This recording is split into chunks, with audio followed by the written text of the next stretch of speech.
నమస్తే, welcome to ATV. Telangana రాష్ట్రంలో చాలా రకాల హాట్ టాపిక్లు ఉన్నాయి.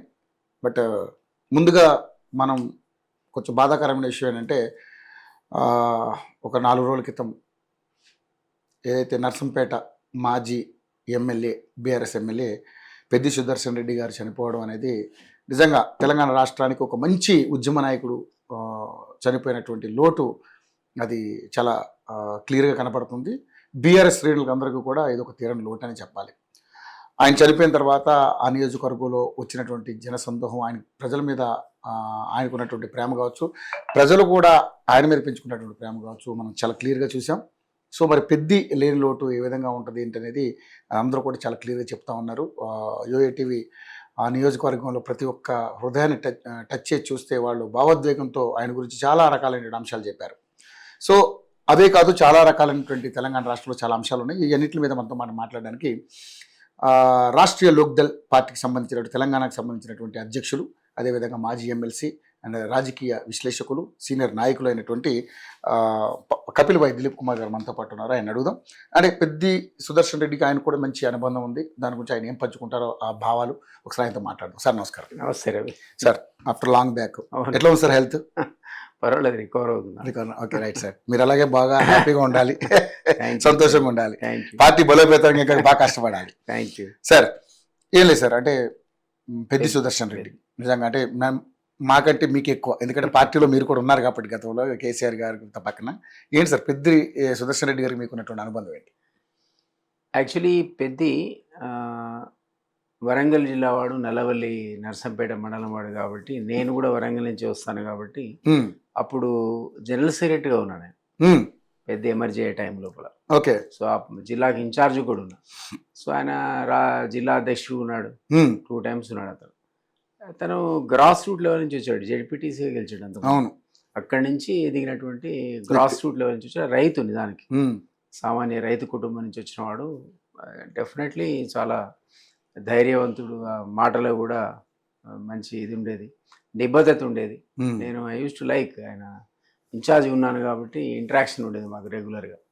సో రెగ్యులర్ ఇంటరాక్షన్ లోపల రకరకాల నిర్ణయాలు అవి అతనితో కలిసి తీసుకోవాల్సిన అవసరం, లేదా మేము చెప్పిన ఆయన ఇంప్లిమెంట్ చేయాల్సిన అవసరం, ప్రోగ్రామ్స్ ఉండేది కాబట్టి చాలా సన్నిహితంగా ఉండేవాడు. సార్ చాలా మంచివాడు, చాలా మంచివాడు. నేను అనుకుంటా 54 yearsకే చనిపోయాడు. అవును.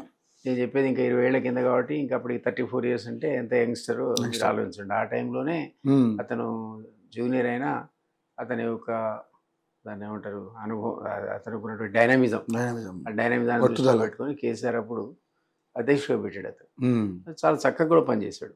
పార్టీని ఆ జిల్లాలో బలోపేతం చేయడంలో ఆయన ఒక క్రియాశీలక భూమిక ఆ రోజు నిర్వర్తించాడు. సో అట్లా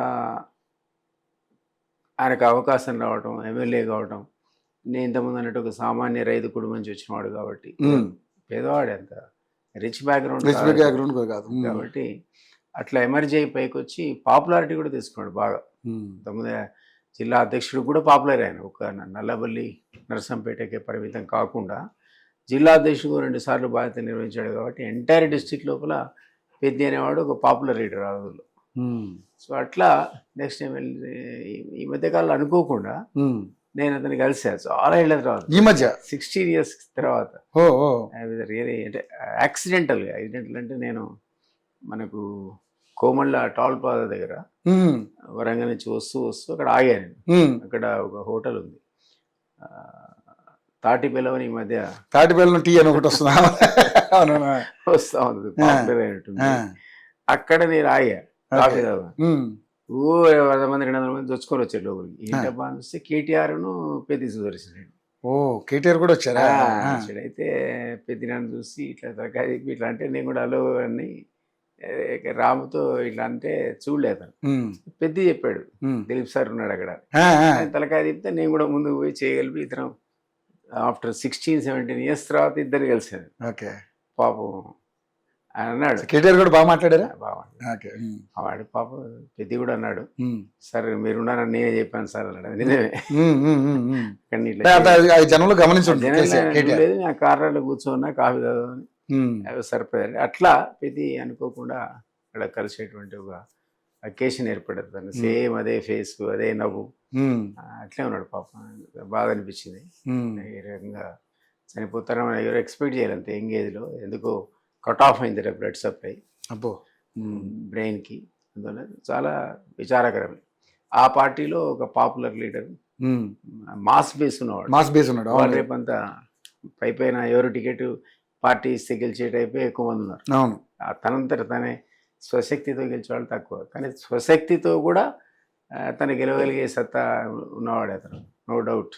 సో అందువల్ల అతని తీరని లోటే ఆ పార్టీకి కానీ నల్లబెల్లికి సంబంధించిన ప్రజలకు కానీ. నేను కూడా టీవీలో చాలా సందర్భాల్లో ఆ విజువల్స్ చూసినప్పుడు నాకు అనిపించింది, అరే ఇంత మాస్ అంటే నాకు తెలుసు మాస్ వేస్తున్నవాడని, కానీ ప్రజల రియాక్షన్ కూడా వాళ్ళు కూడా ఇంట్లో కుటుంబ సభ్యుని కోల్పోయినట్టుగా వాళ్ళందరూ ఏడవడం, జనం తండోపతండాలుగా రావడం, ఇది ఒక అద్భుతమైనటువంటి విషయం. అంటే అంత పాపులారిటీ మామూలుగా ఇవాళ రేపు పాలిటీషియన్స్కి లేదు. అంత నేల విడిచి సాములాగా ప్రజలను వదిలిపెట్టి రాజకీయం చేసే వాళ్ళే ఎక్కువ మంది ఉన్నారు. మాస్ బేస్ వాళ్ళు తక్కువ మంది ఉన్నారు. ఆ మాస్ బేస్ అతి తక్కువ మంది రాజకీయ నాయకులు ఈయన కూడా. కానీ ఆయన కూడా కొంతమంది తప్పుగా అర్థం చేసుకున్నారని ఈ మధ్య ఒక స్టేట్మెంట్ ఇవ్వడం జరిగింది. ఏంటంటే, నేను వెళ్తుంటే అందరూ నాకు నమస్కారం పెడుతుంటే నేను పట్టించుకోకుండా వెళ్ళిపోతున్నాను అంటే, ఆయన ఉద్యమ టైంలో కన్ను డ్యామేజ్ అయ్యి కన్ను అది పోయిందని తర్వాత ఆయన చెప్పడం అందరు షాక్ అవుతున్నారు. అంతా కన్ను అసలు మొత్తం కనపడలేదంట సార్. దెబ్బ తాకింది, దెబ్బతిన్నది. అందువల్ల ఈ సైడ్ నుంచి మీరు ఆయనకు విష్ చేసిన ఉన్నా కూడా అతను చూడలేడు. అదే అది తక్కువ మంది తెలుస్తుంది యాక్సిడెంట్. అదే ఆయన స్టేట్మెంట్ మొన్న సభలో ఏదో మాట్లాడుతున్నప్పుడు చెప్పడం తప్పితే అంతకుముందు ఎవరికైతే అర్థం కాలే. కరెక్ట్. లేకపోతే ఏంటంటే ఇటు పక్క ఎవరైనా నమస్తే పెడితే చూడట్లేదు అనుకుంటారు కానీ కనపడతాయి కదా. అవును. సో అది కరెక్టే. అతనికి దెబ్బతయ్యి ఆ కన్ను డ్యామేజ్ అయ్యింది. అదే విషాదం బాబు. ఓకే. సో మీరు అన్నట్టుగా మన గ్రాస్ రూట్ ఉన్నటువంటి వ్యక్తి, మంచి politician, grass root politician. So నాకు తెలిసి ఆ నియోజకవర్గంలో పెద్ది సుదర్శన్ రెడ్డి గారు, దుంతి మాధవరెడ్డి గారు తప్పితే పెద్దగా అక్కడ ఎవరు లేరు అక్కడ. All figures. సో ఏంటి సార్, ఎట్లా ఉంటుంది ఆ నియోజకవర్గం పరిస్థితి, ఏమనుకుంటున్నారు మీరు? ఇక తెలియదు నాకు, బట్ అంటే మనం అంచనా వేయడం కష్టం. కానీ ఆయన వైఫ్కి ఇస్తారేమో, వైఫ్ ఏజ్ కూడా ఉన్నట్టుంది, అవకాశం కూడా ఉన్నట్టుంది. ఆయన పాపులారిటీ కొంచెం ఇప్పుడు గతంలో ఏ కారణం చేత ఓడిపోయినా ఇప్పుడు అతనికి ఆ సింపతి అనేది వైఫ్ కలిసి వస్తుంది. చూడాలి మరి. డెఫినెట్లీ నాకు తెలిసి బీఆర్ఎస్ వాళ్ళ వైఫ్నే అక్కడ నిలబెడుతుందని నేను అనుకుంటున్నా. కాబట్టి అక్కడ విజయావకాశాలు ఎక్కువే ఆయన మిసెస్కి. అవును. ఓకే. సో ఆయనకి మీకున్నట్టు అనుబంధం ఆ 50 రోజుల తర్వాత. ఓకే. సో మంచి నాయకుడు సార్. డెఫినెట్లీ ఉద్యమ కాలంలో బాగా ఫైట్ చేసి తెలంగాణ రాష్ట్రం సిద్ధించడంలో ఆయన సామాన్య కుటుంబం నుంచి రావడం ఒకటి, తెలంగాణ ఉద్యమ నేపథ్యంలో ఉద్యమ కార్యక్రమాలు కూడా చాలా సీరియస్గా నిర్వహించాడు. చాలా సీరియస్గా. ఎందుకంటే ఆ టైంలో ఆయన అధ్యక్షుడిగా ఉండడం, ఇవన్నీ కూడా తెలంగాణ ఉద్యమంలో కూడా ముందు వరుసలో ఉండి పోరాడేటువంటి అతి కొద్ది మంది నాయకులు ఆయన కూడా. వరంగల్ జిల్లాలో నాకు తెలిసి కేసీఆర్కి రైట్ హ్యాండే. రైట్ హ్యాండ్ లెఫ్ట్ హ్యాండ్ ఇక కేసీఆర్ గురించి మనం ఏం చెప్తాం కానీ మామూలుగా ఎవరు లెఫ్ట్ ఎవరు రైట్ మనకు అర్థం కాదు. బట్ పెద్ది అంటే అతను గౌరవించేవాడు. డెఫినెట్లీ నేను ఉన్నప్పుడు కూడా పెద్ది మాటకు విలువ ఉండేది, అందులో అనుమానం లేదు. ఆయన గౌరవించాడు. అతి కొద్ది మందినే ఆయన ఆ రకంగా వాళ్ళ మాటకు విలువ ఇవ్వడం, వినటం, చెప్తే వినడం. అసలు అందరూ ఆయనతో మాట్లాడే ధైర్యం కూడా చేసేవాడు కాదు. పెద్దొకడు ముక్కుసూటిగా తనకు ఉన్నటువంటి అభిప్రాయం అంటూ విషయాల మీద చెప్పేవాడు, ఈయన వినేవాడు. సరే అది ఆచరించడు వేరే చర్చ. కానీ బట్ పెద్ది మాత్రం ముక్కుసూటిగా వ్యవహరించేవాడు. తనకున్న అభిప్రాయాలు నిక్కచ్చిగా చెప్పేవాడు. తనకు నచ్చిందా నచ్చలేదా కూడా చెప్పేవాడు. ఆ జిల్లాకు సంబంధించిన రాజకీయం అయితే వేరే వాటిలో పట్టించుకునేవాడు కదా. ఆ జిల్లాకు సంబంధించి డెఫినెట్లీ ఆయన అన్ని విషయాల్లో తన అభిప్రాయం ఏంటో నిర్మమాటంగా చెప్పేటువంటి శక్తి ఉన్నవాడు. అండ్ దెన్ నేను అన్నట్టు ఆయన వినేవాడు. కేసీఆర్ అతి తక్కువ మంది వింటాడు, అందులో పెద్ద కూడా. ఓకే. సరే, నిజంగా అంటే పెద్దికి పెద్ద ఆస్తిపాస్తులు అప్పుల్లోనే ఉన్నాడు, పూర్ ఫ్యామిలీ నుంచి వచ్చాడు. సాధారణ రైతు కుటుంబమే. ఆస్తి ఉంది ఏదో 10 ఎకరాలు 20 ఎకరాలు నాకు తెలియదు, కానీ రైతుగా ఉన్నవాడు. అక్కడి నుంచి వచ్చాడు, జెడ్పీటీసీ ఎమర్జ్ అయ్యాడు. అక్కడి నుంచి కాంటాక్ట్ చేసి గెలిచి మొదలు పెట్టాడు. అక్కడ రాజకీయ ప్రస్థానం మొదలైంది. అక్కడి నుంచి ఒక ఎమ్మెల్యే దాకా కూడా రావడం అనేది అది మనం మెచ్చుకోదగ్గ విషయం. ఒక మంచి నాయకుడు అయితే కోల్పోయారు సార్. మంచి ఇవాళ రేపు నిజాయితీ ఉన్నటువంటి నాయకులు, అదొకటి మాస్ బేస్డ్ నాయకులు వీళ్ళ మీద లెక్క పెట్టచ్చు. అందులో ఓడిపోయాడు. నిజం. సో మనం ఏదేమైనా ఆయన ఆత్మకు శాంతి మీ కలగాలని ద్వారా కూడా నేను మీతో పాటు ప్రార్థిస్తున్నా, భగవంతుడు ఆయన ఆత్మకు శాంతి కల్పించాలి. అదేవిధంగా వాళ్ళ కుటుంబ సభ్యులకు కూడా ఆయన మంచి ఆత్మస్థైర్యాన్ని ఇవ్వాలి, మనోధైర్యాన్ని ప్రసాదించాలని కోరుకుంటాం. తట్టుకోవడానికి వాళ్ళకి శక్తి ప్రసాదించాలని నేను కోరుకుంటాను. Right right sir, thank you so much sir. Sir ఇంకొక విషయం ఏంటంటే, ఇప్పుడు ఈ ఏదైతే రేవంత్ రెడ్డి గారు ఈ మధ్య కాలంలో ఆయన మాట్లాడిన కొన్ని అంశాలు అది ఆయనకి బూమరాంగ్ అవుతున్నాయి. అవును. అంటే ఆయన ఏం మాట్లాడుతున్నారంటే అవగాహనతో మాట్లాడుతున్నారు, అవగాహన లేకుండా మాట్లాడుతున్నారు అర్థం కాదు. ఇంజనీరింగ్ విద్యార్థుల విషయంలో ఆయన మాట్లాడి మీరు వినే ఉంటారు. అంటే ఇంజనీరింగ్ విద్యార్థులు కానీ అప్లికేషన్ ఫారం పూర్తి నింపడానికి కూడా వాళ్ళకి టాలెంట్ లేదన్నట్టుగా రిప్లై కూడా ఎవరు ఇచ్చినట్టున్నారు, నువ్వు రాయి చూద్దామని. ఏంటి ఆ రకమైన అన్నట్టున్నాడు. వాళ్ళ సంగతి ఎందుకు, ముందు నువ్వు రాయి ఒక అప్లికేషన్ చూద్దాం, నీకే శక్తి ఉందో అని అన్నాడు. అంటే అన్నెసరీ కాంట్రవర్సీ అది. ఇప్పుడు విద్యార్థులను కించపరచాల్సిన అవసరం ఏంటి అసలు? అవును. ఇప్పుడు మన దగ్గర ఒక 10 ఏళ్ల కాలం తెలంగాణ ఉద్యమంలో సీరియస్గా యువకులు పార్టిసిపేట్ అయ్యారు. ఆ రోజుల్లో ఇప్పుడు కాలేజీ పోలేదు, స్కూల్కి పోలేదు. ఇప్పుడు మేము కూడా ఫస్ట్ టైం యాజిటేషన్ 69లో 1 ఇయర్ మా ఎడ్యుకేషన్ ఇయర్ పోయింది. అంటే 2 years చదవాల్సిన ఇంటర్మీడియట్ 1 year చదివాం. దాని ఇంపాక్ట్ ఉంటుందా? 2 ఏళ్ళు చదవాల్సింది 1 year చదివితే దాని ఇంపాక్ట్ ఉంటుంది. అదే పద్ధతిలో గత 10 ఏళ్ళు 2001 నుంచి మొదలు పెడితే 2014 తెలంగాణ వచ్చేంత వరకు 13-14 ఏళ్ల పాటు విద్యార్థులు స్కూల్కి పోకపోయి కాలేజీ వాడికి నువ్వు అందరితో సమానంగా నాలెడ్జ్ ఉండాలని కోరుకుంటూ ఉంటుందా? సో సహజంగానే తెలంగాణ ఉద్యమం అనేది చాలా మంది జీవితాల మీద ప్రభావం చూపించింది, ఎడ్యుకేషన్ మీద చూపించింది బాగా. కాబట్టి ఆ పిల్లలు ఇతర రాష్ట్రాల పిల్లలతో పోటీ పడలేను, సర్వీస్ కమిషన్లో సెలెక్ట్ కాలేదని అంటే అది మనది కూడా తప్పే. ప్రభుత్వం ఉద్యమం వాడుకుంది కదా వాళ్ళని, వాళ్ళ సర్వీసెస్ ని తెలంగాణ ఉద్యమంలో మనం వాడుకున్నాం. వాడుకున్నప్పుడు సహజంగా ఆ మేరకు వాడు వెనకబడి ఉంటారు, అందులో అనుమానం లేదు. అదొక ఆస్పెక్ట్. ఇంకొక ఆస్పెక్ట్ అంటే ఒకళ్ళు అట్లా వాళ్ళు ఉంటే నువ్వు సీఎంగా నువ్వు సరి చేయాలి, కానీ వాళ్ళను తప్పుపడితే ఎట్లా? తప్పుపడుతున్నారు. ఇప్పుడు చాలా మంది పిల్లలు ఆయన అన్నట్టుగా అప్లికేషన్ రాకపోవచ్చు, వాడికి ఈ సబ్జెక్ట్ కాదు ఇంకో సబ్జెక్ట్లో నాలెడ్జ్ ఉంటుంది. అందరికీ ఇంగ్లీష్ వస్తుంది, అందరు రాయలేరు కదా. అందరికి అన్ని తెలియని రూల్ కూడా లేదు అంతే కదా. ఇప్పుడు అందరికీ అనేది రూల్ ఎక్కడ లేదు. ప్లస్ ఒక టాలెంట్ ఒక దాంట్లో ఉంటే ఇప్పుడు ఇంకో టాలెంట్ ఉంటుంది. అందరు ఇంగ్లీష్లో పర్ఫెక్షన్ రాదు. అసలు మీరు విదేశ నేతలను చాలా మంది ప్రెసిడెంట్స్ ని వీళ్ళని టూర్ మీద వచ్చిన వాళ్ళని చూడండి, వాళ్ళు వచ్చి వాడి భాషలో మాట్లాడిపోతారు, ఇంగ్లీష్ లో మాట్లాడు. అవును, కరెక్ట్. వేరే అక్కడ పోయి వాడు మన ప్రైమ్ మినిస్టర్ ఉంటాడు, జర్మనీకి పోతాడు, అక్కడ పోయి ఇంగ్లీష్ లో మాట్లాడు అనుకుందాం. ఇప్పుడు జర్మనీలో మాట్లాడితే అర్థమైంది, కానీ ఇంగ్లీష్ లో మాట్లాడతాం, హిందీలోనే మాట్లాడతాం అంతే కదా. ఇక్కడ జర్మన్ వస్తుంది, ఆయనకి రాదు కదా, దేశ భాష అది కదా. సో ఇవన్నీ మనం తప్పడానికి వీలేదు. మనది ఇంగ్లీష్ మాతృభాష కాదు. అప్లికేషన్ రారాదంటే నువ్వు అడిగేది ఏంటి, ఇంగ్లీష్ లో ఏమని అడుగుతావు, అది మన నీ మాతృభాష కాదు కదా. ఈ టైప్ ఆఫ్ తప్పు పడటం అనేది తప్పదు. సీఎం ఆ మాట అనకూడదు. అన్నెసరిగా ఈ మధ్య మీరు అన్నట్టు చాలా సందర్భాలు నోరు జారుతుంది. ఈ మధ్య కూడా సార్ గరుచుకుంటున్నాడు, మళ్ళా బూమరాంగ్ అవుతుంది, వర్డ్ బూమరాంగ్ అవుతుంది. ఇట్లాంటి పిచ్చి మాటలన్నీ ఆయన మీదనే బూమరాంగ్ అవుతుంది. ఇది ఆయన తగ్గించుకోవాలి. అంతకుముందు కూడా నిరుద్యోగుల మీద కూడా అట్లా మాట్లాడారు, రోడ్డు మీద అడ్డా మీద కూలీలని, వాళ్ళకి ఏమొచ్చో పని పాట లేకుండా ఉద్యమాలు చేస్తున్నారు. నిజమే, ఎవరు చేయాలి అసలు? వాటి నిరుద్యోగి ఎందుకున్నాడు? బాధ్యత ఎవరిది? అయితే తల్లిదండ్రులది, కుటుంబంది, లేదా ప్రభుత్వాన్ని, వేరే వాళ్ళది కాదు కదా. ప్రభుత్వం బాధ్యత వహించాలి. ఒకవేళ ఒక్క నిరుద్యోగి ఉన్నది ప్రభుత్వ బాధ్యత. వాళ్ళ సిస్టమ్ అనేది ప్రొడ్యూస్ చేసినాక వాడికి ఎంప్లాయ్మెంట్ క్రియేట్ చేయడం కానీ, ఆ ఎంప్లాయ్మెంట్కు తగినటువంటి ఆయన దగ్గర శక్తి లేకపోతే ఆ స్కిల్ ఇచ్చేటువంటి కార్యక్రమాలు కానీ, లేదా ఈ రెండు చేత కాకపోతే వాడికి ఉపాధి కల్పించేటువంటి ఏదైనా ఒక వ్యవస్థ సృష్టించి వాడు కంపెనీ పెట్టుకోవడానికి సహాయపడాల్సినటువంటి అన్ని బాధ్యతలు 3 కూడా ప్రభుత్వ బాధ్యతలే. అది తల్లిదండ్రులవి కావు. మన దగ్గర ఆటో డ్రైవర్ ఉన్నాడు, వాడు పిల్లలు బాగా చదువుకోవాలని పబ్లిక్ సెక్టార్లో తీసుకుపోయి ఎక్కడో ప్రైవేట్ స్కూల్లో చేర్పిస్తున్నాడు, లక్షల రూపాయలు. మా దగ్గర ఒక ఎల్కేజీలో అడ్మిషన్ గురించి ఎవరో పిల్లాడు మాడుతుంటే, ఎంత బాబు అడ్మిషన్కి ఎంత కట్టామంటే ₹1,00,000. 1,00,000 పెట్టేవాడు ఎల్కేజీ కడితే వీడు ఎక్కడ సంపాదిస్తాడు, వీడు ఏం చేస్తాడు, ఈ ఆటో డ్రైవర్ ఏంది, ఎల్కేజీకి ₹1,00,000 కట్టుడు ఏంది? ఇది అంటున్నారు. విచిత్రం. ఈ సిస్టమ్కి ఎవరు కారణం? అసలు ఆ ప్రైవేట్ స్కూల్ ఎందుకు నడుస్తున్నాయి? ఇప్పుడు 1,00,000 తీసుకుంటాడు, నువ్వేం పడుకున్నావు? అవి ఉండకూడదు కదా. నువ్వు ప్రభుత్వ పాఠశాలలు ఇంప్రూవ్ చేయాలంటున్నావు. అన్ని ప్రభుత్వ స్కూళ్ళు అన్ని పాఠశాలలు ఇంప్రూవ్ అయితే ప్రైవేట్ వాడు పోడు. ఎందుకు పోతున్నాడు అంటే ఆ ఫెసిలిటీస్ నీ కల్పించలే కాబట్టి. నీ దగ్గర అసలు తాగే నీళ్ళు లేకపోయా, మా అమ్మాయిలకు లాట్రిన్ లేకపోయా, టాయిలెట్ లేకపోయా, పిల్లలకు కూడా టాయిలెట్ ఇది లేకపోయా, అవును. బాత్రూమ్ లేకపోయా. మరి ఏం చేయాలంటే పోయి స్కూల్కి. సో ఎంత ఘోరం అది. సో ఈ ఫెసిలిటీస్ లేకుండా విద్యా వ్యవస్థను అది ఎవరు మీ విద్యామంత్రి ఎవరు? ఆయనే ఆయనే ఆయనే తానే పెట్టుకున్నాడు అది. హోంశాఖ ఆయనే, ముఖ్యమంత్రి ఆయనే.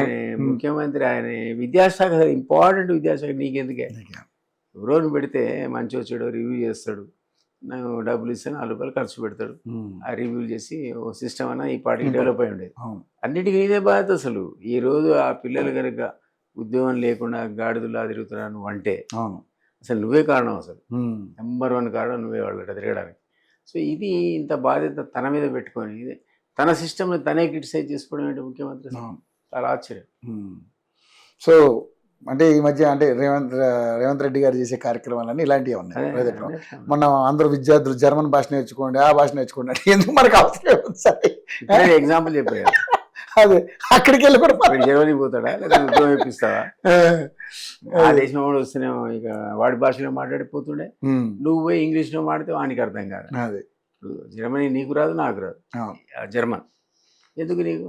ఇట్లాంటి పిచ్చి అంటే ఈ వాచాలతన అవసరం ఉంటుంది. అనవసరం నిజంగానే. అంటే ప్రజాపాలన మీద ఫోకస్ గా ఉండాలి కానీ, ఎందుకంటే చాలా ఘోరంగా ఉంది పరిస్థితి. బయట మేము పబ్లిక్ వెళ్తున్నాం సార్, వీరిగా తిరుగుతారు కదా, తిరుగుతున్నా. ఎంత ఘోరం అసలు ఘోరంగా ఉంది సిచ్యువేషన్.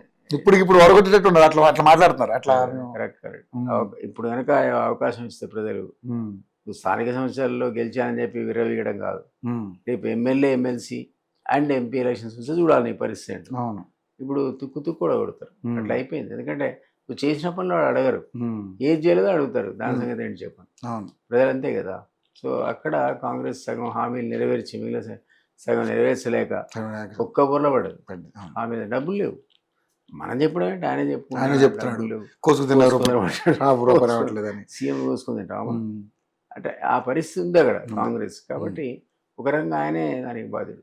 ఓకే సార్, ఇక మూడో అంశం ఏంటంటే సార్, అద్దంకి దయాకర్ గారు ఈ మధ్య అంటే ఆయనే కాదు చాలా మంది మాట్లాడుతున్నారు, వర్షాలు పడకపోవడానికి హరీష్ రావు లేకపోతే కేటీఆర్ వీళ్ళంతా కారణం, వీళ్ళకి క్షుద్ర పూజలు చేయడం వల్ల వర్షాలు పడట్లేదు, అది ఎల్నీనో వచ్చి ప్రాబ్లం ఉంది అని మొన్నటిదాకా ఎన్నో రివ్యూలు చూసాం మనం.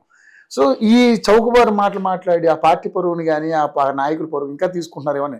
ఎందుకంటే ఇక్కడ చంద్రబాబు నాయుడు మీద అదే బ్యాడ్ ఉంది. ఎందుకంటే అప్పుడు వైఎస్ఆర్సీ 10 ఏళ్ళు వర్షాలు పడలేదని ఆయనకు బ్యాడ్ ఉంది. వైఎస్ఆర్ రాగానే 10 ఏళ్ళు కుంభవృష్టి అతివృష్టి.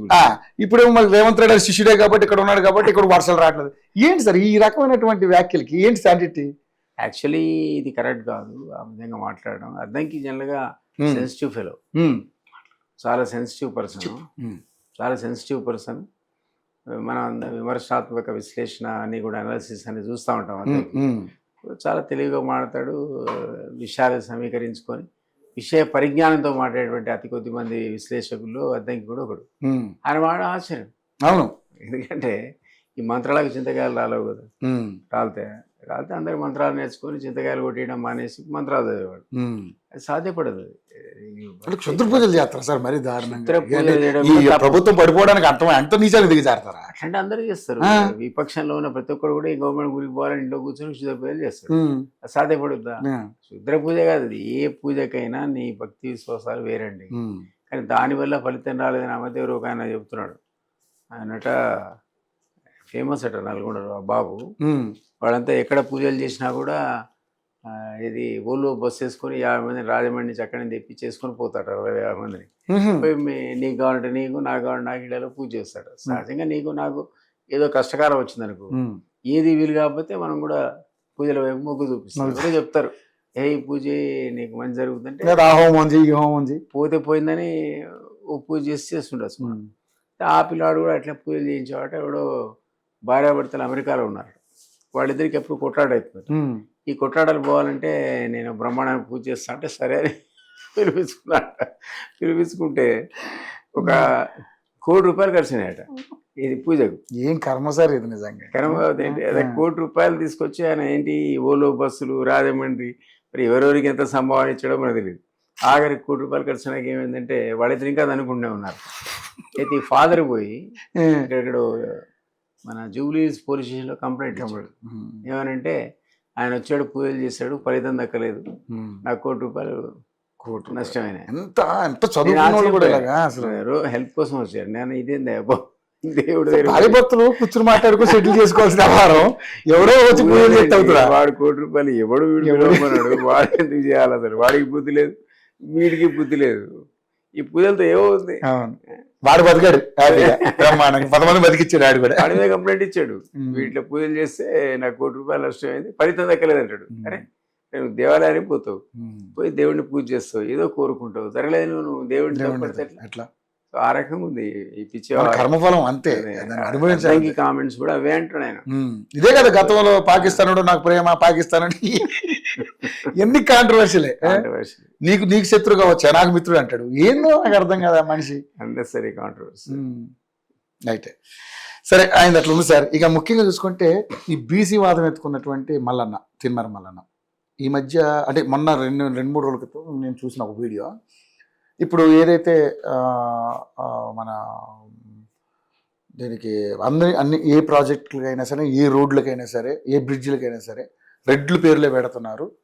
మా బీసీల పేర్లు ఒక్కళ్ళన్నా ఎందుకు పెట్టరు అంటే అంత ఏంది ఈ రెడ్డి అయితే ఏంది ఏమైనా గొప్పనా అన్నట్టుగా ఆయన గట్టిగా వేసుకున్నాడు గట్టిగా. అంటే ఒక సర్వాయి పాపన్న పేరు ఎందుకు పెట్టరు, ఒక పండగ సాయన్న పేరు ఎందుకు పెట్టరు, ఇట్లా ఆయన ఒక వీడియో చేశాడు సార్. అది కొంచెం అందరూ బీసీలు కూడా ఆలోచించదగ్గట్టుగా ఆయన మాట్లాడడం జరిగింది. సో నిజంగానే ఏదైనా సరే ఒక పివి నరసింహరావు ఇట్లా అంటే పెద్ద పెద్దలు అంటే వాళ్ళ పేర్లే పెట్టాలా, వాళ్ళు ఏం చేశారు ఈ రాష్ట్రానికి, అందరూ దోచుకున్న దొంగలే కదా, మా బీసీలు ఏం తప్పు చేశారు, మా బీసీలు ఎందుకు ఇంత అనగదొక్కుతారని మాట్లాడాడు. ఏంటి సార్ దీని మీద మీ అభిప్రాయం? ఈ కరెక్ట్ అని అనుకోను, పెద్దవాళ్ళని స్మరించుకోవడంలో తప్పలేదు. ఎవరైనా కానీ రెడ్డియా, మరి చెన్నారెడ్డి పేరు మీద పెట్టడానికి ఇప్పుడు రెడ్డియా లేదా బీసీయా ఎక్కడ చూస్తాం మనం, ఎస్సీ ఎస్టీ మనం చూడం కదా. సహజంగా కూడా అధికారంలో ఉన్న వాళ్ళు వాళ్ళ పార్టీకి సంబంధించినటువంటి పాత నేతల పేర్లు తీసి బయటకు తీసుకొచ్చి పెడతారు. ఓకే, ఏదో బీజేపీ కొంచెం అటు ఇటు దాది మళ్ళీ నుంచి వేరే పద్ధతులు ఈ మధ్యకాలంలో పద్మశ్రీలు పద్మభూషణ్లు వేరే వాళ్ళకి ఇస్తాం. అదే కాంగ్రెస్ నేతలు కూడా అంటే కాంగ్రెస్ బీజేపీ కాని వాళ్ళకు కూడా తీసుకొచ్చి భారతరత్నలు ఇచ్చింది. అవును, ప్రణబ్ ముఖర్జీ. అవును, అదేవిధంగా అసలు ఏ పార్టీకి వీళ్ళ పార్టీకి సంబంధం లేనటువంటి చౌదరి చరణ్ సింగ్కి భారతరత్న ఇచ్చింది. సో ఇవి కొన్ని వాళ్ళు డివియేట్ చేస్తున్నారు. కొన్ని చోట్ల పేర్లు కూడా మార్చి పాతకాలం తీసేశారు. మార్నింగ్ వచ్చినప్పుడే అనుకున్నా, నాకు తెలియదు అని కాదు, పక్కకుండా అడిగా, దాని మీద ఫీవర్ హాస్పిటల్ పేరు రొనాల్డ్ రాస్ ఫీవర్ హాస్పిటల్ అని ఉంది. నేను నీకు రొనాల్డ్ రాస్ ఎవరో తెలుసా అని అడిగా, మిత్రుడు నా తెలియదు అన్నాడు. ఒక టైం ఎట్లా వస్తుందంటే ఈ విగ్రహం ఎవరిదంటే నాకు తెలియదు అంటాడు, ఈ రోడ్ ఎవరిదంటే నాకు తెలియదు అంటాడు. ఆ పరిస్థితి వస్తుంది.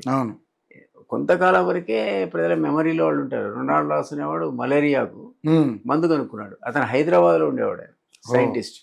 సో ఆయన ఈ దేశం వాడు కాడు, కానీ సర్ రొనాల్డ్ రాస్ అని ఆయనకు టైటిల్ ఇచ్చి ఆయన మెమరీలో ఫీవర్ హాస్పిటల్ కట్టారు. ఎప్పుడు కట్టారు? 1915లో ఫీవర్ హాస్పిటల్ స్టార్ట్ అయ్యింది నిజామాబాద్, హైదరాబాద్. ఫీవర్ హాస్పిటల్ 1950 నుంచి 110 years అయింది ఇప్పటికి హాస్పిటల్. అప్పుడు పెట్టారు రొనాల్డ్ రాస్ అని, ఎందుకంటే అతనే మలేరియా జ్వరానికి మందు ముందుగా ఫేమస్ మలేరియా ట్రీట్మెంట్ కోసం వ్యాక్సిన్ కనుక్కున్నాడు అతను. దాంతోనే అప్పుడు స్టార్ట్ అయింది. ఏదైతే మలేరియా వేల లక్షల మంది చచ్చిపోయారు. అప్పుడు చాలా పెద్ద ఎత్తున ప్రాణనష్టం జరిగింది. మలేరియా అన్నది ఎప్పుడైతే మందు కనిపెట్టాడో దాంతో ఎన్నో లక్షల మంది జీవితాలు ఇప్పటికి కూడా అదే మందులు మనం వాడతాం. సో అందువల్ల రొనాల్డ్ రాస్ పేరు ఇప్పుడు ఎందుకు పెట్టామంటే చిన్నపిల్లలకు ఎవరికో కాలేజీ పిల్లలకు ఎవరి రొనాల్డ్ రాస్ ఎందుకు పెట్టారని కొట్లాడితే మనం ఏం చెప్పగలుగుతాం? హిస్టరీ చదువుకోవాలి. వాడు చదువుకుంటే రొనాల్డ్ రాస్ ఎవరో ఏం సేవ చేశాడో దేశానికి ప్రపంచానికి అర్థమవుతుంది. వాళ్ళ గౌరవించుకుంటే తప్పలేదు. కానీ కొన్ని సందర్భాల లోపల ఇర్రిలవెంట్ అయిపోతాయి ఒక టైం పాస్ అయిన తర్వాత. కాబట్టి మళ్ళీ అడగడంలో తప్పు లేదు. ఉన్న వాటిని ఉండని, కొత్త వాటికి పెట్టచ్చు. కొత్త వాటికి బీసీలో పెట్టాలి. రెడ్లే పెట్టాలని బీసీ నాయకులు ఉన్నారు, ఫేమస్ ఉన్నారు. సర్వాయి పాపన ఫేమస్, కొద్ది రోజులు గోల్కొండ కూడా పరిపాలించాడు ఆయన.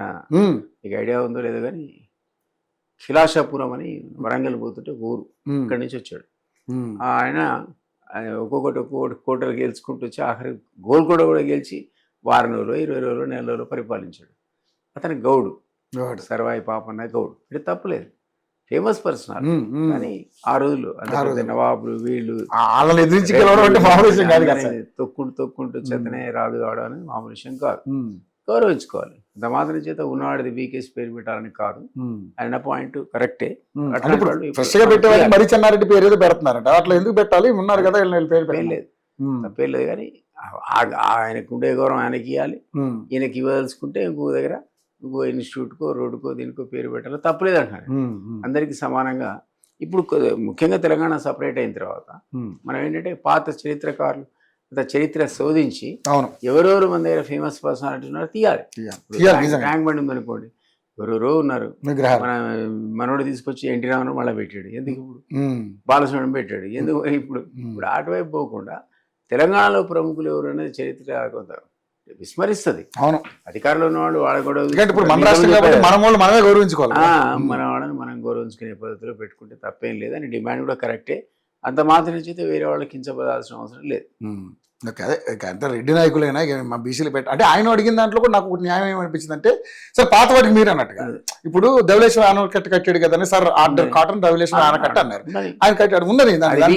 ఇప్పుడు వైఎస్ఆర్ లేకపోతే ఎన్టీఆర్ అని పెడితే బాగోదు కదా, అది ఉన్నది బీకేసీ తప్పదు, కొత్తది పెట్టాలి తప్పలేదు. ఓకే, సో ఇంకోటి ఏంటంటే సార్, ఈయన ఈ మధ్య కాలేజీల మీద రైడ్ చేస్తున్నాడు, చైతన్య కాలేజీ మీద రైడ్ చేశాడు, వెళ్ళాడు, అక్కడ వెళ్ళి వాళ్ళని గట్టిగానే వేసుకున్నాడు. ఏంటంటే పిల్లల విషయంలో ఎంత ఘోరం, కానీ అది కరెక్ట్ కాదు. ఇప్పుడు నీ పని కాదండి అది, నువ్వు నీ పని కాదు. ఎందుకు కాదంటున్నానంటే, నువ్వు చట్టాలు చేయడానికి చట్టసభలో ఉన్నావు, ప్రజల సమస్యలను ఎక్కడే లేవనెత్తాలి, చట్టసభల్లో మాట్లాడాలి, ఇక్కడ కాదు. చైతన్య నువ్వు ఓడిపోవడానికి మండలంలో మాట్లాడాలి. ఇన్స్పెక్ట్ చేసే డిఓ ఉంటాడు, ఇన్స్పెక్టర్ స్కూల్ ఇన్స్పెక్టర్ ఉంటాడు, కాలేజ్ ఇన్స్పెక్టర్ ఉంటాడు, ఐఏఎస్ ఉంటాడు.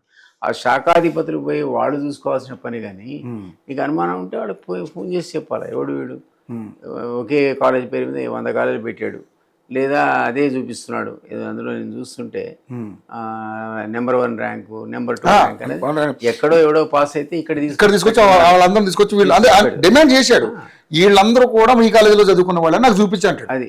అది నీ అక్కడ పోయి నువ్వు చేయాల్సిన పని కాదు అంటున్నా నేను.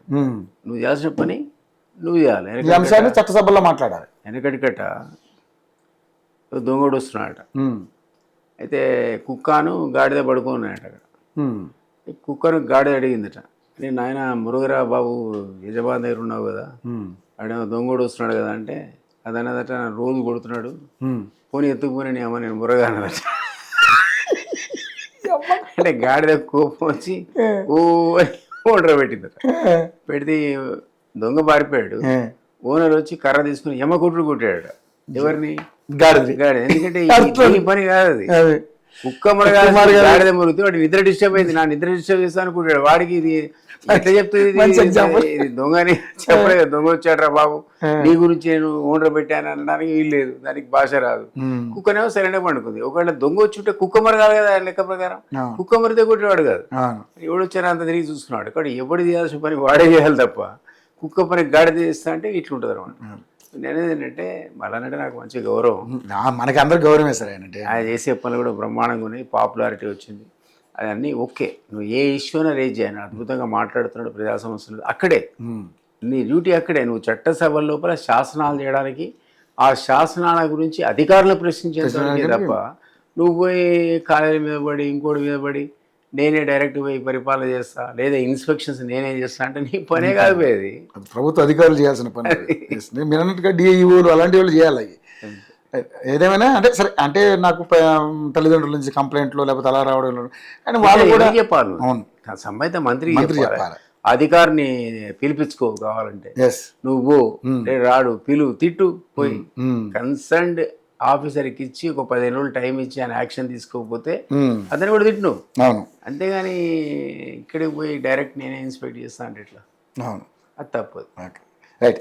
సరిగా ఇంకో అంశం ఏంటంటే, రంగనాథ్ గారు, హైడ్రా రంగనాథ్ గారు అయితే ఆయన కోర్టు ఆయన్ని సస్పెండ్ చేయమని మందలించింది, ట్రాన్స్ఫర్ చేశారు. సో హైడ్రా వల్ల కేవలం పేదవాళ్ళ ఇళ్ళనే మీరు కూల్చడంలో మీరు నిమగ్నమై ఉన్నారు తప్పితే పెద్దోళ్ళు జోలికి మీరు ఇంతవరకు వెళ్ళలేదు. ఫాతిమా కాలేజ్ కావచ్చు, తిరుపతి రెడ్డిలు కావచ్చు, ఇంకా చాలామంది నాయకులు ఉన్నారు తెలంగాణకు సంబంధించిన, ఆంధ్ర నాయకులు, తెలంగాణ నాయకులు, ఎవరి ఇళ్ళ కూడా మీరు టచ్ చేయకుండా కేవలం పేదవాళ్ళ ఇల్లే కూల్చడంలో పనిగా పెట్టుకున్నారు. అది కూడా ఇంకోటి ఏంటంటే అర్జీ టవర్స్ను కూడా కూల్చడానికి కూడా పనిగా పెట్టుకున్నారు. సో ఏంటి మీరు చేస్తున్నది ఏంటి, హైడ్రా పేరుతో ఏంటి మీరు చేస్తున్నారు? మందలించడం, ఆయన్ని సస్పెండ్ చేయడం కూడా జరిగింది. మనకి ప్రభుత్వం Suspend చేయలేదు. సస్పెండ్ కదా, అదే మన ట్రాన్స్ఫర్ చేయమని అడిగి ట్రాన్స్ఫర్. బట్ ఈ ప్రభుత్వం దాని మీద ఇంకా నిర్ణయం తీసుకోలేకపోవచ్చు. బట్ ఏంటి సార్ అంటే రంగనాథ్ గారి అంశాన్ని మీరు ఏ విధంగా చూస్తారు? ఎందుకంటే ఈ మధ్య మన రంగనాథ్ గారితో ఒక ప్రెస్ మీట్ కూడా ఏర్పాటు చేశాం, round round table table conference ఏర్పాటు హైడ్రా చేశాం. మీద అవును అవును, చాలా మందికి ఉన్న అబ్జెక్షన్స్ అని కూడా చాలా ఓపిక, చాలా నిజంగా చాలా నచ్చింది నాకు. ఎందుకంటే నేను కూడా వచ్చాను దానికి, ఆ ప్రెస్ మీట్ కి. బట్ కవర్ చేశాం. ఆయన పాపం అన్ని కవర్ చేసి రిప్లైస్ ఇచ్చాడు. చాలా క్లియర్ ఇప్పుడు ఆ రోజు మనకు అంటే నెక్స్ట్ అనేది మేము ఎక్కడ ఏ సామాన్యుని ముట్టుకోదలుచుకున్నా కూడా దానికి అడిక్వేట్ కాంపెన్సేషన్ ఇవ్వకుండా మేము పోం. ఓకే, ఈవెన్ 10 years కింద ఒక కట్ ఆఫ్ డేట్ పెట్టుకున్నాం. అప్పుడు కనుక పర్మిషన్ ఇచ్చిన సక్సెస్ ఉంటే వాటి జోలికి కూడా పోమని కూడా చెప్పాడు ఆ రోజు మీటింగ్ లో, అవును చెప్పాడు ఆయన. అవును. అయితే ఎవరు పోయారు అన్నది కనుక చూస్తే ఈ 68-78 పిటిషన్స్ లో కోర్టుకు పోయిన ప్రతి ఒక్కడు కూడా 90% నాకు తెలిసిన ఇన్ఫర్మేషన్ ఏంటంటే వీళ్ళంతా భూ ఆక్రమణదారులు, కబ్జాదారులే. వీళ్ళే కోర్టుకు పోయలేరు. ఆ శక్తి కూడా వాళ్ళకే ఉంటుంది. మా సామాన్యుడికి ఎలా ఉంటుంది సార్, అక్కడ అర్థమైపోతుంది. మీకు నాకైనా సమస్య వస్తే మనం అడ్వకేట్ పెట్టుకొని కోర్టుకు పోతాం, అంత సీన్ లేదు. సో ఆ శక్తి ఉన్న వాళ్ళు పోయారు. ఆయన హెరాస్ చేయడానికి ఈ ప్రయత్నం చేశారు. లక్కీగా సీఎం అనేవాడు ఆయన వెనక ఉన్నాడు కాబట్టి కాస్త కూస్తూ నిలబడ్డాడు. కానీ ఇది ఎప్పటి నుంచో ఈ ప్రెషర్ ఉంది గవర్నమెంట్ మీద, దాన్ని తీసేయమని. అందుకని ఆ క్లారిటీ కోసం రౌండ్ టేబుల్ పెట్టాను. చాలా క్లియర్ అయిపోయాడు, మేము ఆ జోలికి పోవట్లేదు. అయితే ఆయన ఏం చెప్పాడు ఆ రోజు జ్ఞాపకం ఉంటే, నా దగ్గర 3000 అప్లికేషన్స్ ఉన్నాయి. సో కొంత ప్రాధాన్యత ఇచ్చుకుంటూ మేము చేస్తున్న మాట నిజమే. కొన్ని అందులో మా ప్రాధాన్యత క్రమంలో లేకపోవచ్చు. Will try to reach that also. Otherwise సామాన్యుడికి మాత్రం వాళ్ళ జోలికి పోయే సమస్య లేదు. కన్స్ట్రక్షన్స్ కూడా ఒక కట్ ఆఫ్ ఇయర్ ముందు వెనక పోయి తవ్వే పనే లేదని చెప్పాడు. సో అది కొంతవరకు నిజమే అనిపించింది నాకు. రియలీ డోంట్ నో, మీరు నేను ఇద్దరం కూడా విన్నాం కాబట్టి ఇప్పుడు జడ్జి అన్నది కోపం తెచ్చుకోవడంలో తప్పులేదు, మన ఆయన తప్పట్లేదు. కానీ ట్రాన్స్ఫర్స్ అండ్ పోస్టింగ్స్ అనేది జడ్జిలకు సంబంధించిన సబ్జెక్ట్ కాదండి. అది సీఎం అనేది అంతవరకు కరెక్ట్. అంటే జ్యుడిషియరీ పరిధిలో కాదు అది. జ్యుడిషియరీ కావాలంటే 2 నెలలు జైలు అయిపోయి రంగనాథ్ కాంటెంప్ట్ ఆఫ్ కోర్ట్ చేశాడు. నువ్వేమనుకుంటున్నావు, ఆయన చేసేది తప్పు అనుకుంటావు, దీనికి శిక్షార్హుడు అనుకుంటున్నావు. ఆ కాంటెంప్ట్ ఆఫ్ కోర్టుకు 1 నెల 2 నెలలు 3 నెలలు 6 నెలలు జైలు శిక్ష ఉంటుంది. ఏ సరే చెయ్యి, ఆర్మీని పట్టుకొని తీసుకొని పోయాను. ఆయన పోతే అప్పీల్కి పోతాడు, మళ్ళీ ఎక్కడికో పోతాడు.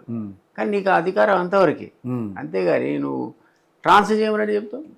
ట్రాన్స్ఫర్స్ అండ్ పోస్టింగ్స్ అనేది prerogative of state government. Admission ఇప్పుడు జ్యుడిషియల్ మనం వీళ్ళు తలపెడుతున్నారా? పెట్టరు కదా. జ్యుడిషియల్ సంబంధించినటువంటి జడ్జిల నియామకాలు కావచ్చు, ట్రాన్స్ఫర్లు కావచ్చు, ఇవన్నిట్లో కూడా వాళ్ళు గవర్నమెంట్ ఎప్పుడు కూడా ఎగ్జిక్యూటివ్ ఇంటర్ఫియర్ అయినట్టు నేనైతే చూడలేదు.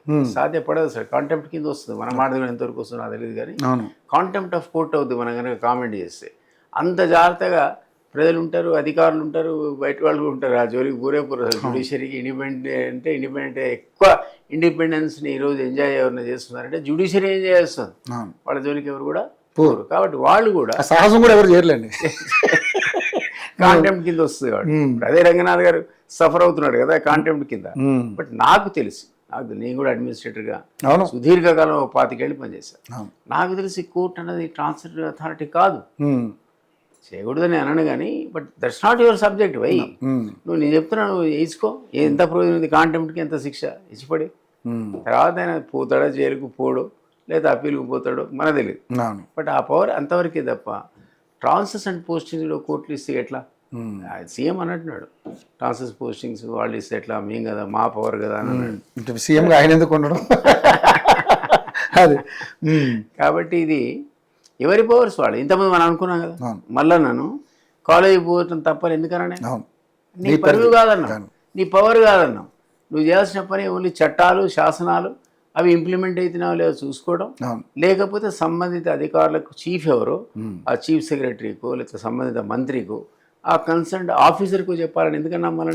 ఎందుకంటే ఆయన తనకున్నటువంటి పరిధిని అతిక్రమించాడని మనం అంటున్నాం. అంటే ఇది లెజిస్లేచర్ పరిధిని అతిక్రమించాడు ఆయన.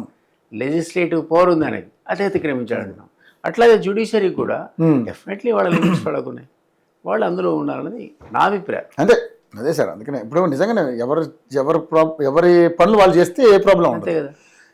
ఇన్వాల్వ్ అవుతారు కదా, మళ్ళీ కొత్త ప్రాబ్లమ్స్ కదా. సో హైడ్రా రంగనాథ్ గారి విషయంలో అయితే కోర్టు అంటే ఇక కోర్టు ఇచ్చింది ఆర్డర్ మనం ఎవరేం చేయలేం. కానీ తర్వాత ఇంకొక జడ్జి కూడా సమర్థించినట్టు, ఇంటర్ఫియర్ కావడానికి ఒప్పుకోలేనట్టు. తెల్లారి ఇంకెవరు అప్పీల్ వెనుకపోతే దట్ పర్టికులర్ ఆస్పెక్ట్ లోపల ఆ జడ్జి గారు కూడా ఇంటర్ఫియర్ కావాలని అన్నాడు. తన సహచర జడ్జి ఇచ్చే తీర్పు మీద నేను ఇంటర్ఫియర్ కానని కూడా చెప్పారు ఆయన. ఓకే. కాబట్టి అది అంతే ఉంది ఆర్డర్ అది. So either government has to accept or they should prefer and appeal next appellate authority. Okay. అది సుప్రీం కోర్టు కావచ్చు. ఓకే. అది పోతామని కూడా పేపర్లో వచ్చింది. ఓకే. ఈ ఆర్డర్ని మేము సుప్రీంకోర్టులో ఛాలెంజ్ చేస్తామని ముఖ్యమంత్రి లేదా ప్రభుత్వం యొక్క ఆలోచన ఉందని నేను పేపర్లో చదివాను. ఓకే. సో మరి మన గతంలో సార్ ఇక్కడ అంటే ఈ కోడి చెరువు మీద వచ్చినటువంటి ఎలిగేషన్స్ మీరు మీరు ఏ విధంగా చూస్తారు సార్? ఎందుకంటే కొంతమంది మీడియా రంగనాథ్ గారు క్లియర్ గా చెప్పేశారు దాన్ని, అది లేదు అది కాదు అని, అది అది అది చట్టబద్ధంగా వాళ్ళు కొనుక్కున్నారు అని చెప్పారు. ఇప్పుడు అట్లా మనం ఏం చేస్తున్నాం ఇప్పుడు ఈయనదనుకుంటా పవన్ కళ్యాణ్ మీరు అది కూడా చూసుకోవాలి. మీడియా అని ఎవరైనా మనకు ఏదో ఒక చిన్న అంశాన్ని పట్టుకుని దాన్ని చేయడం అనేది అది కరెక్ట్ అయితే పర్వాలేదు, అని కరెక్ట్ కాదని రంగనాథ్ చెప్పి ఇంకోటి చెప్పి సాక్షాత్ కమిషనర్ చెప్పినప్పుడు మరి తప్పవుద్ది కదా. అప్పుడు మనం అది ఎవరైనా కానీ పవన్ కళ్యాణ్ కానీ ఆంధ్ర కానీ తెలంగాణ కానీ ఉన్న విషయాన్ని ఉన్నట్టుగా మనం ఆడాల్సి వస్తుంది. కాబట్టి ఆ జాగ్రత్త ఇప్పుడు ఎవరైతే మీలాంటి వ్యక్తి తెలంగాణలో ఆయనకి ఇక్కడ ఏం పని అన్నారు, ఎందుకు? అది అది కాదు కాబట్టి అది వేరు, ఎందుకంటే దాన్ని న్యాయంగా మాట్లాడారు. నీకు రాజకీయం ఉంటే ఆంధ్రలో చేసుకో, ఇక్కడ ఎందుకు? ఎందుకంటే ఇక్కడ ఉన్నోళ్ళు మాకు ఉన్నారు ఎలాగా, ఇది ఇది ఇది ఈ అంశంలో న్యాయంగా మాట్లాడుకుంటా అంటే ఇక్కడ అడ్డం పెడితే మనం తప్పు పడతాం. నువ్వు పెట్టుకోవచ్చు, నీకు అధికారం, అంతేగాని అయ్యే జాగిరా అనేది మాట్లాడకూడదు. తెలంగాణ ఆంధ్ర చిచ్చు నువ్వు పెట్టకూడదు. గతంలోనే లేదు, మనం అనుకున్నాం కదా 10 years సమైక్య రాజధాని ఒక్క గొడవ కాలే. ఇప్పుడు కొత్త గొడవ ఏంటని నేను అన్నాను. ఓకే. సో ఏదేమైనా రంగనాథ్ గారు కూడా సార్ మరి ఈ పేదవాళ్ళ జోలు కాకుండా పెద్దవాళ్ళ జోలికి కూడా మరి ఇప్పుడు వెళ్తారనేది ఒకసారి ఆలోచన చేయాలి. ఆ రోజు మనకి చెప్పిన దాంట్లో ఏంటంటే చాలా అప్లికేషన్ 3,000 దాకా ఉన్నాయి. కొన్ని కారణాల వల్ల కొందరి దగ్గర పోకపోయేట మాట వాస్తవమే. అన్నాడు. మేము మాత్రం ఎవరు కూడా మేము వదిలే సమస్య ఏం లేదు, ఒకటి తర్వాత ఒకటి కొనసాగుతుందని అన్నాడు. అయితే కరెక్టే కదా. ఆయన కాబట్టి ఇంకోటి మొదలు పెడతారు. అది నువ్వు రంగనాథ్ ఆ స్థానంలో ఉన్నాడు కాబట్టి చర్చ, కానీ రేపు రంగనాథ్ తీసేసి దిలీప్ కుమార్ గారు చెప్తున్నా. అసలు గవర్నమెంట్ అయితే ఆ సంస్థను మూసేయదు కదా, ఇంకొక అధికారం పెడతారు. అందువల్ల మనం ఒక్క రంగనాథ్ని ఆ విషయంలో తప్పట్లేము. ఇంకోటి ప్రతిదీ రివ్యూ అయింది. అది ఇంత రివ్యూ పబ్లిక్లో కావడం ఏ ఇష్యూలో చూడలేదు. ఏ మున్సిపాలిటీ మీద కాలేదు, ఏ కార్పొరేషన్ మీద కాలేదు, ఏ పదవి ఏ పోస్ట్లో కూడా ఇంత చర్చ. ఈ సైడ్ హైడ్రా అంటేనే పెద్ద టాపిక్, హాట్ టాపిక్ అయిపోయి ప్రతి అంశం హైడ్రా ఇవాళ అక్కడ కొట్టింది, ఇది ఎక్కడిది, ఎనాలిసిస్ ప్రతిదీ. మీడియా దాన్ని ఛాన్ బీన్ అంటారు, ఇందులో చేసి భూతద్దం పెట్టి మరి ఎగ్జామిన్ చేసి అవునా కాదా తేల్చేసి ప్రతి ఇష్యూలో. సో అంత జరుగుతున్న సందర్భంలో ఆయన కొన్ని చేయకపోవచ్చు, కానీ చేసిన వాటిలో అంతగా తప్పు ఉంటుందని నేను అనుకోను. ఒట్టన్నది కూడా ఏంటి తప్పు ఒప్పు అనట్లే, ప్రస్తుతానికి నువ్వు పోకు బాబు, దాన్ని మేము స్టే ఇస్తున్నామను లేదా డోంట్ ఎంటర్ అంటే ఇక పోయాట 1-2 సార్లు. పోవడం వల్ల అది కాంటెంప్ట్ కింద వచ్చింది తప్ప నువ్వు పోవడం తప్పు అని అనట్లా. నువ్వు పోవద్దని ఆర్డర్ ఇచ్చావు కాబట్టి నువ్వు ఎందుకు దాన్ని పాటించలేదు అడుగుతుంది. ఆ ఇష్యూ కరెక్టో కాదు చెప్పట్లేదు కోర్టు, అది ఇంకా చాలా టైం ఉంది. ప్రతి కేసు దానికే కేసు తర్వాత చెప్తుంది ఎస్ ఆర్ నో అనేది. ఈ లోపల నువ్వు సాగంటే పోలేదని మళ్ళీ పోయాడు కాబట్టి కాంటెంప్ట్ అయింది. Okay, right sir. ఇక దేశ రాజకీయాల్లోకి వెళ్ళిపోతాం సార్. ఇంకొక పాయింట్ ఉంది. బీహార్ ఎలక్షన్స్ జరిగినాయి, బై ఎలక్షన్స్. సో అక్కడ అసలు నాకు షాకు, మొన్న లాస్ట్ టైము ఎంతోమందిని నిలబెట్టి 30 మంది 40 మంది నిలబెట్టాడు ప్రశాంత్ కిషోర్. ఎక్కువ పెట్టాడు, ఇంకా పెట్టారా? 100+ చాలా మంది పెట్టాడు. ఒక్క చోట ఒక్క స్థానం కూడా రాలేదు. ఈసారి అనూహ్యంగా ఈ బై ఎలక్షన్లో పీకే ప్రశాంత్ కిషోర్ గెలిచాడు సార్. అది కూడా 30 సంవత్సరాలు రాజకీయ చరిత్ర ఉన్నటువంటి ఆయన పేరు ఏదో ఉంది సార్, పేరు ఏది నితిన్ నబీన్ అంట ఆయన. అతనే వాళ్ళ ఫ్యామిలీని ఈయన ఓడించి ఈయన గెలిచాడు. ఏంటి సార్ దాన్ని ఏ విధంగా చూడొచ్చు? ఎందుకంటే బీజేపీ అక్కడ ఓటమి జరిగింది. బీజేపీకి పెద్ద షాకే అది. షాకే. ఇంకోటి ఆయన నేనైతే ఇక్కడి నుంచి దూరం నుంచి అనుకున్నా అన్ని మాటలు చెప్పాడు ప్రశాంత్ కిషోర్, ఏమి ఇంపాక్ట్ చూపెట్టలేకపోయాడు. రాజకీయ పార్టీలు అంత ఈజీ కాదు, నేను కూడా పార్టీ నడుపుతున్నాను, అవును అంత సులభం కాదు, మాటలు చెప్పినంత కాదు పార్టీ నడపడం అని అనుకున్నా. కానీ ఈ బై ఎలక్షన్లో గెలిచి తను కూడా ఒక ఫ్యాక్టర్ అని చెప్పాడు. రాబోయే రోజుల్లో బీహార్ రాజకీయాల్లో అతని ఇంపాక్ట్ ఉంటుంది, అనుమానం లేదు. ఈ బై ఎలక్షన్కి వెళ్ళడం అనేది ఒక గొప్ప అతనికి ప్రారంభమే. గొప్ప ప్రారంభమే. ఎందుకంటే రాబోయే రోజుల్లో పాలిటిక్స్లో బీహార్లో ఇతను కూడా ఒక ఫ్యాక్టరే. మనం గతంలో కాదనుకున్నాం కానీ తప్పది. ఈ will be A factor, deciding factor, king maker అని అవుతాడు రేపొద్దున. ఓ అంత దిశగా ఒక్కసారి బీహార్ ప్రజలు ఈ తీర్పిచ్చారు. ఉమ్, ఇది బీజేపీకి దెబ్బ. ఈ మధ్యకాలంలో బీజేపీకి సిరీస్ ఆఫ్ దెబ్బలు తగులుతున్నాయి ఈ రకంగా. అది వాడు కూడా ఊహించింది కాదు. ఒక రకంగా బాగానే కన్సాలిడేట్ అయ్యారు, లోకల్ పార్టీలు 2-3 చోట్ల చీల్చి పడేశారు. రేపు ఏ బిల్లు పెట్టినా సరే 2/3 మేడతో నెగ్గుతుందని అనుకుంటున్న సందర్భం లోపల ఆ పిల్లలది కాక్రోచ్ పార్టీ దెబ్బ కొట్టింది. అబ్బో కాక్రోచ్ పార్టీ అది మహా దెబ్బ. అది అసలు ఎవరు కోలుకోని దెబ్బ బీజేపీ. బీజేపీకి. ప్లస్ ఈరోజు పోలీసులు లాఠీ చార్జ్, వాళ్ళ దురుసు ప్రవర్తన, ఏది నీట్ ఎగ్జామ్స్ అవన్నీ కూడా ఎగ్జామ్స్ సంబంధించి వాళ్ళ నిరసన అప్పుడు చేసిన పిచ్చి పనులన్నీ ఈరోజు కోర్టు చాలా సునిశ్చితంగా పరిశీలిస్తుంది. దానికి కూడా రేపొద్దున అమిత్ షా జవాబు చెప్పాల్సి వస్తుంది. సో అదొకటి వాళ్ళు ఊహించినటువంటి పరిణామం. తర్వాత ఈ ప్రెషర్ తట్టుకోలేక ఎడ్యుకేషన్ మినిస్టర్ లాంటి వాడు ఎప్పుడు జరగలేదు. ధర్మేంద్ర ప్రధాన్ లాంటి వాడు బీజేపీ యాక్సెప్ట్ చేసి అతను దించాల్సిన పరిస్థితి. అయితే ఆ రేంజ్లో నిరసనలు అసలు దేశవ్యాప్తంగా మహబూబ్నగర్ విజువల్. కానీ విద్యా వ్యవస్థలో అనేక రకమైన మార్పులు తీసుకొచ్చిన వ్యక్తిగా ఆయనకు ఒక మంచి పేరు ఉంది సార్. అది నేను కాదనట్లే. పర్సనల్గా ఎక్కడి నుంచి వచ్చాడు? ఒరిస్సా నుంచి కదా. అతని బ్యాక్గ్రౌండ్ ఏంటి? అతను కూడా స్టూడెంట్ లీడర్ అట. అతను కూడా పేపర్ లీకేజ్ మీదనే 1000 మంది 1500 మందితో ముందు ధర్నా చేశాడు ఆ రోజులు, కాలేజీలో ఉన్న రోజులు. సో రకరకాల పద్ధతిలో ఎదిగినవాడు, గ్రాడ్యువల్ ఎదిగాడు. ఎక్కడి నుంచో తీసుకొచ్చి పెట్టినవాడు కాదు. మంచి హిస్టరీ ఉంది అతనికి, చరిత్ర ఉంది.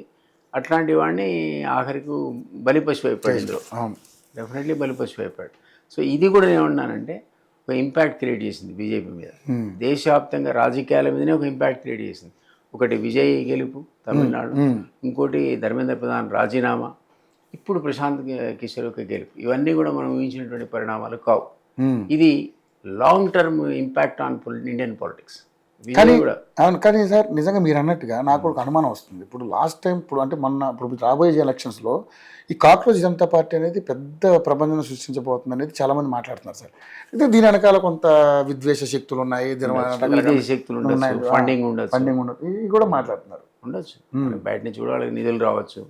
ఆ రోజు ఎవడో ఇదేది ఫిలిప్పైన్స్ ఒకడు, మలేషియా నుంచి ఒకడు, అమెరికా చేశారని అంటే ఎదురుగా వాడు చెప్తూ వాడిని మైకి పెడితే ఎక్కడ రాని డబ్బులు ఇచ్చినట్టే నాకు ఫిలిప్పైన్స్ ఇచ్చాడు అన్నాడు.